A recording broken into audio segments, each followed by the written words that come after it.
하나님의 말씀은 베드로전서 2장 20절부터 21절 두 절만 보시겠습니다. 하나님의 말씀은 베드로전서 2장 20절부터 21절입니다. 시작. 죄가 있어 매를 맞고 참으면 무슨 칭찬이 있으리요. 그러나 선을 행함으로 고난을 받고 참으면 이는 하나님 앞에 아름다우니라. 이를 위하여 너희가 부르심을 받았으니 그리스도도 너희를 위하여 고난을 참으사 너희에게 본을 끼쳐 그 자취를 따라오게 하려 하셨느니라. 아멘.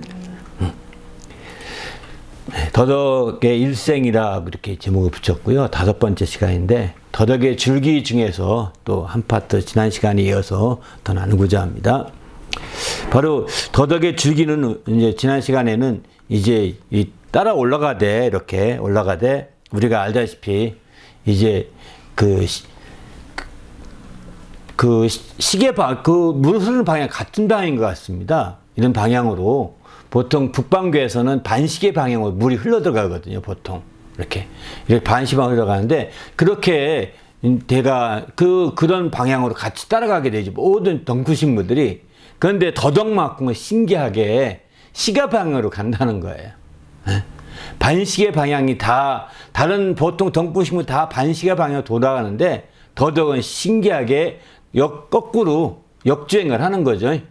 이런 게 어쩌면 굉장히 더덕이 이제 굉장히 생명력이 강하다는 것을 볼 수가 있는 겁니다. 왜냐하면 이제 이 반시계 방향으로 도는 가장 큰 이유는 뭐냐면 지금 그 높은 상층에 올라가게 되면 이제 거기 편서풍 같은 게 있다고 합니다. 이 지구가 도는 바람이 세게 돌아가는 그 편서풍이 있는데 지금 태양은 동에서 또 서로 지지 않습니까? 그 지구는 어떻게 될까요? 서쪽에서 동으로 돕니다. 그래서 서쪽에서 방향이 확 불어오는 거예요. 서쪽에서 동으로 이렇게 돌아가니까 반시계 방향이 되는 거예요. 북쪽에서는. 그 지구가 도는 재전 때문에 이런 거거든요. 그런데 그 자전의 그 강력한 힘을 극복하고 이제 그 편서풍의 영향을 받음에도 불구하고 그걸 극복하고 거꾸로 돌아간다는 건 굉장히 더덕이 강력한 힘이 있다는 것을 보여주고 있는 거죠. 이 줄기에 그런 측면에서 본다면 다른 나팔꽃이라든가 다른 덩쿠식물은 그냥 반시계 방향으로 돌아갑니다. 그 방향에 따라서 그냥 그렇게 감겨갑니다. 그런데 더덕만은 그렇지 않은 걸 보게 되는데 놀랍죠.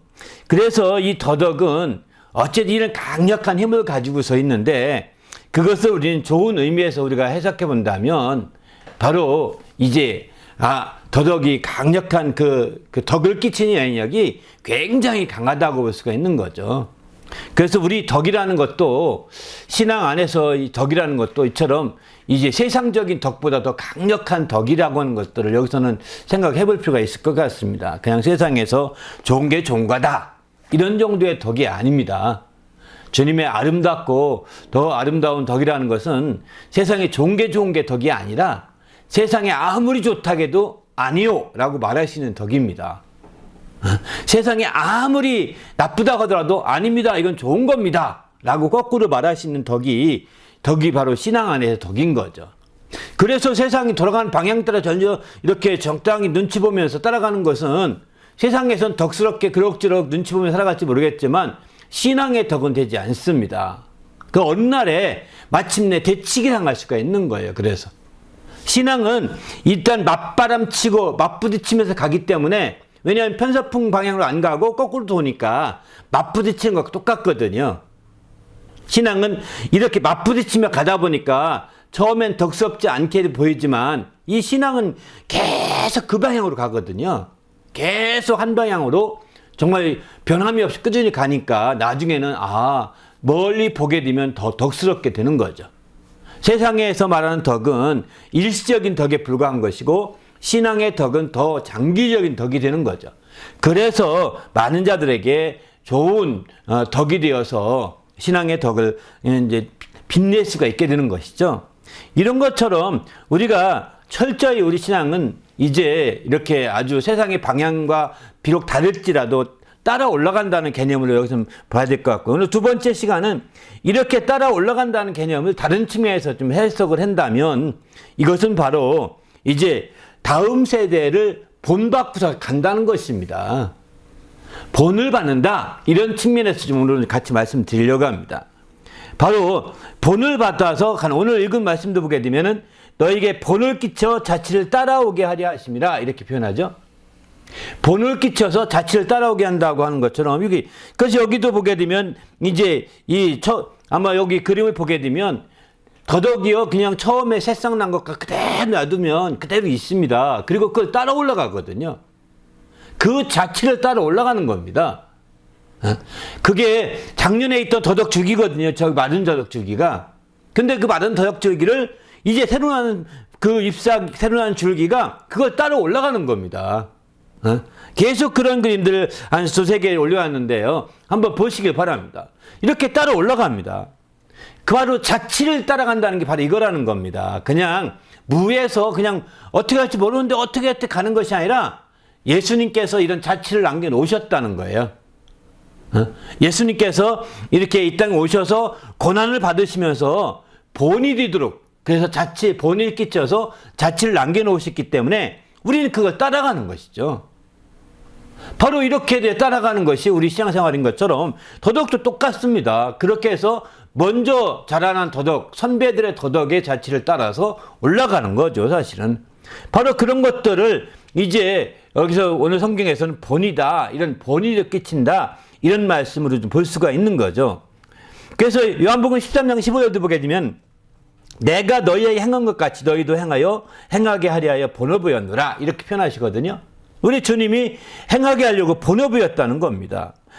로마서 8장 29절도 보게 되면은 하나님이 미리 아신 자들을 또한 그 아들의 형상을 본받게 하기 위하여 미리 정하셨으니 이는 그로 많은 형제들 중에서 맏아들이 되게 하려 하심이라. 바로 본받게 하기 위해서 미리 정하셨다는 거예요. 그리고 맏아들이 된다는 것은 형제들이 많을수록 맏아들은 아주 첫 번째 본이 되는 거거든요.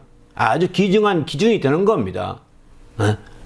이렇게 맏아들이 되게 하셨다라고 로마서 8장 29절 이렇게 말합니다. 또 데살로니가후서 3장 9절도 보게 되면은 여기도 이렇게 말하죠. 이제 우리에게 권리가 없는 것이 아니요 오직 스스로 너희에게 본을 보여 우리를 본받게 하려고 자비량 사고를 했다 이렇게 얘기합니다. 사도 바울이 자비량 하면서 사역을 했는데 그때 그것은 권리가 없어가 아니다. 교회에서 살해받을 수 있는 권리가 다 있지만 그것이 아니고 너희에게 본을 보여서 우리를 본받게 하려고 한 것이다. 열심히 일하지만 그래도 열심히 하는 것을 보여주고 이렇게 본받게 하려고 한 것이다라고 이렇게 말하고 있는 거죠. 본받는 겁니다. 이렇게 적극적으로 본받는데 우리가 알다시피 이제 본받는다는 개념은 본이 먼저 있습니다. 원형, 틀 같은 원형이 있는 거죠. 본이 먼저 있고 그 본을 따서 그대로 본 뜨는 것을 본받는다는 뜻입니다. 원형이 없으면 본받는 게 없는 거죠. 본이라고 하는 원형 틀 같은 것이 있는 것이고 그것을 그대로 본 찍어서 그게 본을 받는 것이죠. 본 뜨게 되면 그게 본을 그대로 받은 것이죠. 이거는 받는 상대방 입장에서 본 받는다 이런 표현하는 것이죠. 본을 보여주는 입장에서 본뜨게 만들어주는 거죠. 본뜨게. 본이 되는 것이죠. 본이 되고 본받는 입장에서는 그것을 본을 그대로 떠서 본을 받는 겁니다. 이렇게 해서 본을 받게 되는데 바로 그리스도께서 그 본으로 이 땅에 오셨고 우리는 그리스도를 본받는 것이죠. 네, 우리 본받으시고 주님께서 이 땅에 본으로 오셔서 자치를 남겨놓으셨다는 거예요. 아까 더덕에 먼저 있던 줄기처럼 자치를 남겨놓으셨고 그걸 따라서 본받아 올라가게 되는 것이죠. 이렇게 되는 것처럼 똑같은 상태로 보시면 될 것 같습니다. 그래서 여기서는 이제 이런 본받는 것 대표적인 것으로 이런 말씀도 합니다. 로마서 8장에 보면 36절에 이런 말씀하죠. 이제 기록된 바 우리가 종일 주를 위하여 죽임을 당하게 되며 도살할 양같이 여김을 받았나이다. 이렇게 말하거든요. 사도행전 8장 32절도 보게 되면은 도살자에게 가는 양과 같이 끌려가고 털 깎는 자 앞에 있는 어린 양처럼 조용함과 같이 그의 입을 열지 아니하였도다. 이렇게 표현하거든요. 이 얘기는 무슨 얘기냐면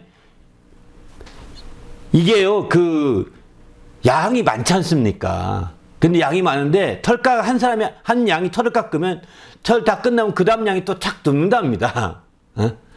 도살할 때도 이렇게 쭉 들서를 보내면 앞에 가서 턱 하고 죽는답니다. 이게 여러 가지 그 뭐 전기 충격으로 죽겠죠. 그럼 쓰러지면 또 가서 또 머리 턱 된대요. 예? 앞에 선과 같이 그대로 선답니다. 이렇게요. 도살할 양이 도살을 당하는 거 봄에도 불구하고 또 서는 것. 이게 마치 우리 순교자들이 순교하는 것과 똑같은 겁니다. 첫 번째 순교자가 힘든 거죠. 그 다음부터 순교한 자들이 막 무지기수로 나오는 이유가 뭐냐면 앞에 본이 되기 때문에 저분이 정말 저런데도 불구하고 저렇게 죽어갔어. 그럼 그게 사실이야. 나도 가야지. 가는 겁니다. 본받는 겁니다. 앞에서 지금 그 신앙 때문에 죽은 자를 앞에서 보면 그게 엄청난 힘이 되는 거예요. 그래서 그 길을 따라가는 거예요. 이렇게 되는 것처럼 이게 다 본받아서 이루어지는 대표적인 것들이거든요. 이렇게 되듯이 우리가 이제 신앙생활에서도 마찬가지로 덕이라는 것은 그냥 어느 날 밑도 끝도 없이 뚝 튀어나온 것이 아니라 덕을 많이 본 사람들이 덕을 끼치게 돼 있는 거예요. 덕을 본 사람. 그래서 자수성가한 사람들은요, 덕을 끼치는 게 쉽지 않습니다. 덕을 많이 힘입고 살고, 덕을 힘입어서 어떤 은덕을 받으며 사는 사람들은요, 덕을 끼치고자 하는 마음이 더 열력이 있습니다. 본이 되기 때문인 거죠. 그런데 자수성가한 사람들은요, 본이 없어요. 그냥 자기 열심으로 자기가 해서 성공했기 때문에 너 왜 그거 못하냐 하면서 다 이렇게 얘기하는 거죠. 그렇게 해서 본이 안 되는 거. 본을 못 받기 때문에 본되게 자취를 남겨줄 수가 없는 겁니다. 본을 받다면 그는 본이 되도록 자취를 남겨놓을 수 있을 것이거든요. 그런데 그가 제대로 본을 못 받고 성장하다 보니까 본이 되도록 자취를 못 남기는 거예요. 그렇게 되니까 어떻게 될까요? 그 덕이 이어지지 못하는 끝나버리는 겁니다. 그래서 우리는 이제 이런 더덕을 보면서 저 덕이 그 전 앞에 먼저 자랐던 그 줄기들이 자취를 따라 올라가듯이 우리도 그런 자취를 남겨놓는 건 너무 당연한 겁니다. 그래서 우리가 경험한 것들, 우리가 체험한 것들, 우리가 겪은 것들을요, 혼자서 잊지 말고 자꾸 글을 쓰고 또 이렇게 여러 가지 정리해 놓을 필요가 있는 게 그겁니다. 자기가 글을 쓰고 내가 뭐 보잘것없는 나인데 무슨 글을 쓰냐 이럴지 모르지만 여러분의 경험은 참 소중한 겁니다. 그것을 정리해 놓고 내가 좋은 경험들을 자꾸 정리해 놓으면서 자꾸 자기 생각도 정리가 되는 거거든요. 이렇게 한 가지, 두 가지, 세 가지, 10가지, 20가지 만들어 놓게 되면 나중에 그게 또 다른 사람들에게 큰 자치가 되는 거죠. 그렇게 해서 마침내 하나의 좋은 본보기가 되는 거 아니겠습니까? 그래서 우리가 가진 경험들을 하나도 땅에 묻으려고 하지 마시고 하나라도 다 정리해서 큰 주의 도움을 얻으시길 바랍니다. 할렐루야. 그래서 주님 앞에서 이렇게 자취를 남겨놓고 주님을 본받게 하는 거예요. 이렇게 주님을 본받은 자들이 그냥 그 주님 혼자 본받으면 끝나느냐? 아니죠. 또 내가 그리스도를 본받은 것 같이 너희는 나를 본받으라 이러지 않습니까? 내가 그리스도를 고린도서 11장 1절에 보면 내가 그리스도를 본받은 자 같이 너희는 나를 본받는 자가 되라 이렇게 말합니다. 그러니까 내가 그리스도를 본받은 자 같이 그리스도를 나를 본받으라는 겁니다. 이렇게 해서 그 다음에게 내가 본이 되는 것이죠. 그 다음에게 내가 본이 되는 거죠. 그래서 우리가 적극적으로 우리가 주님 앞에 이런 본이 되게 하는 것이 굉장히 중요합니다. 그래서 우리를 본받은 것 같이 고린도서 4장 16절도 이렇게 표현합니다. 너희가 우리를 본받은 것처럼 그와 같이 행하는 자들을 눈여겨보라 또 이렇게 말합니다. 우리를 본받았다면 또 이렇게 또 다른 자가 주님 본받는 자들 또 눈여겨보라는 거예요.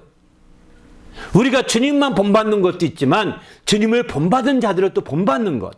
주님을 본받은 자 한두 명이 아니지 않습니까? 사람 가운데는 그들을 또 보는 두세 명을 보고 우리가 따라가는 거죠. 우리가 주님만 본받는다 다 이렇게 말해놓으면 여러분을 그 중간에 낚아채가 하는 사람이 쉽습니다. 사이비가 그 낚아채입니다. 사이비들이 기가 막히게 주님만 바라봐라 해놓고 중간에 싹 낚아간다고요. 이게 사이비 집단의 아주 괴계입니다. 그래서 우리는 주님만 본받고 주님과 따라가되 주님을 본받은 사람 두세 명을 반드시 한 명이 아닙니다. 두세 명을 보시고 그들을 본 삼아야 합니다. 그렇게 해서 우리가 이제 따라가게 되면 아마 여러분 일생의 사이비가 여러분 틈타지 못할 겁니다. 이제 바르게 중심을 잡고 주님을 본받는 자가 될 수 있을 겁니다. 할렐루야. 우리 모두가 철저히 주님을 본받을 때 주님을 본받은 자들의 또 본받아서 그들이 서너 명 정도 확보해가지고 그들을 유심히 보세요. 한 사람만 보지 마십시오. 증인도 두세 증인을 인하여 확증된다고 하는데 이렇게 두세 증인이 꼭 필요합니다. 이렇게 그런 본받는 사람도 두세 증인이 필요하고 여러분 목사님들 설교 들을 때 두세 목사님은 꼭 2명, 3명 목사님은 꼭 설교 들으셔요. 지금 우리가 다니는 교회 하나일지 모르지만 요즘 같은 시대에는 정말 그렇게 들을 수 있습니다. 얼마나 가능합니다. 그렇게 해서 그것을 굉장히 서로 비교해 보면서 어느 게 더 성경적인가, 어느 것이 성경으로 바르게 성경에 접근하고 있는가, 이렇게 보면서 나갈 때 우리가 새롭게 큰 도움을 받을 수 있는 거죠. 이런 주님의 은혜가 넘치길 부탁드립니다. 할렐루야. 마지막으로 말씀드리고 싶은 것은 그래서 우리를 인도하는 자들의 결말을 보고 그 믿음을 본받으라고 히브리서 13장 7절은 그렇게 말합니다. 하나님의 말씀을 너에게 일러주고 너희를 인도하는 자들을 생각하며 그들의 행실의 결말을 주의하여 보고 그들의 믿음을 본받으라 이렇게 말하거든요. 그러니까 우리가 궁극적으로 우리를 인도하는 자들까지 그렇게 눈여겨보고 그 행실의 그 결말을 주의해 보면서 그가 행실의 결말을 주의해보라는 것은 그 행실이 과연 그가 말한 것과 행실이 일치하는가 이걸 보는 겁니다. 언행일치죠. 말만 뻔지름하게 하고 이게 그 행실이 뒤따르지 않게 되면 그건 본받는 데 한계가 있는 거죠. 그러기에 우리는 그것을 주의해 보고 그 믿음을 본받으라 이렇게 말을 합니다. 그 믿음을 본받으라고. 우리도 주님 안에서 어쨌든 이렇게 적극적으로 하셔서 본받는 성도가 되시길 바랍니다. 그게 이 더덕을 통해서 우리가 배울 수 있는 하나의 교훈이에요, 사실은. 우리가 더덕을 통해서 그 그리스도의 그 본을 끼쳐 자취를 따라오게 하신 것을 그 자취를 따라 나가는 삶, 이게 더덕이 바로 그렇게 성장해 하거든요. 그렇게 하다 보니까 더덕은 이제 최고 꼭대기까지 올라갑니다. 따라서 계속 꼭대기까지 올라갑니다. 태양을 볼 때까지 올라갑니다. 태양을 볼 수 있는 쪽까지 올라가는 거예요. 이 바로 우리의 성장도 그런 것이죠. 성장도 우리가 그리스도에까지 다다라야 된다고 그러거든요. 그에게까지 자랄지라 이러지 않습니까? 바로 예수 그리스도에게까지 자라야 되는데 그는 우리의 머리이기 때문이겠죠. 그런데 예수 그리스도를 말라기서 보게 되면 말라기에는 의로운 해라, 의로운 태양이라고 이렇게 표현합니다. 그 빛을 볼 때까지 성장해 가야 되는 거죠. 이렇게 해서 주님 앞에서 멋진 우리 성장이 이어지시고 또 주님의 그 자취를 따라 성장해 가는 성도가 되셔서 더욱더 덕을 끼칠 수 있는 성도가 되시길 바랍니다. 그래서 이렇게 성장하면 성장할수록 더 덕을 끼칠 수 있도록 그렇게 우리가 더 많은 덕을 베풀고 더 많은 덕을 세울 수 있는 길이 열릴 것입니다. 이렇게 돼서 더 아름다운 신앙생활, 더 덕스러운 신앙생활이 되시기를 예수님의 이름으로 부탁드립니다. 함께 기도하겠습니다.